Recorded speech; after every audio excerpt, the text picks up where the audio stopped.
Information, proximité dans un premier temps et dans la deuxième partie à partir de 19 h, actualité et décryptage du jour. Il portera ce soir sur l'autonomie des seniors. 30% des Ligériens que nous sommes auront plus de 60 ans en 2028. Vous l'aurez remarqué, notre société devient de plus en plus âgée et avec l'âge, bien évidemment, se pose la question de l'autonomie des aînés et forcément aussi de la dépendance. D'ailleurs, un colloque a lieu en ce moment même à Angers pour trouver des solutions pour mieux vivre l'âge avançant. Le maintien à domicile est au cœur des débats et tout cela génère bien évidemment de l'économie. On en parlera avec notre invité, président de l'association France Silver Eco. Mais pour l'heure, il est temps de retrouver l'édition MEN pour laquelle justement on vous retrouve. Thierry Fourmi, bonsoir.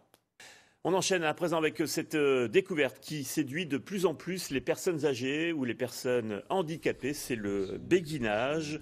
Un projet est en cours au Mans. Il a été présenté, comme vous pouvez le voir sur ces images, cet après-midi.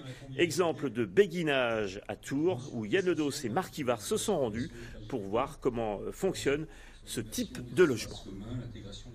Marilène est la première résidente du béguinage de la Tour Angèle. Elle occupe un F3 flambant neuf. Son principal objectif en arrivant ici, rompre la solitude. Depuis le décès de mon mari, je me sentais trop seule à la maison. J'avais besoin de rencontrer du monde et puis d'être dans une ambiance sympathique, quoi. Et où il y ait de l'entraide et de la solidarité surtout.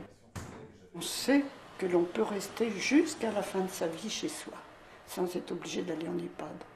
Convivialité et solidarité, ce sont bien les deux credos du béguinage. Ici, les résidents habitent chacun chez eux, mais peuvent partager salle à manger ou salon télé. Ils partagent aussi Laurent, leur gardien veilleur.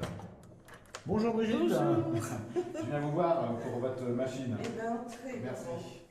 Laurent, c'est à la fois l'homme à tout faire et un acteur du lien social. Bon, on va faire un essai, Brigitte, de la machine. Ça permet un peu de repérer les gens qui sont effectivement à la base, au départ un petit peu isolés. Du coup, ça me permet de discuter avec eux aussi et de régler un peu leurs problèmes. Et je pense qu'ils se sentent mieux de savoir qu'il y a quelqu'un qui les veille, quoi. Ici, les 16 appartements ont presque tous trouvé preneur, réservés aux personnes à revenus modestes. Les loyers y sont plafonnés et cerise sur le gâteau, 4 chambres d'hôtes sont disponibles au rez-de-chaussée. Ça permet aussi aux enfants qui sont très loin de venir tranquillement et d'être près de leur famille, tout simplement. Des touristes peuvent aussi séjourner ici à l'occasion et ainsi partager des moments de convivialité avec les résidents. C'est aussi un autre moyen de rompre l'isolement.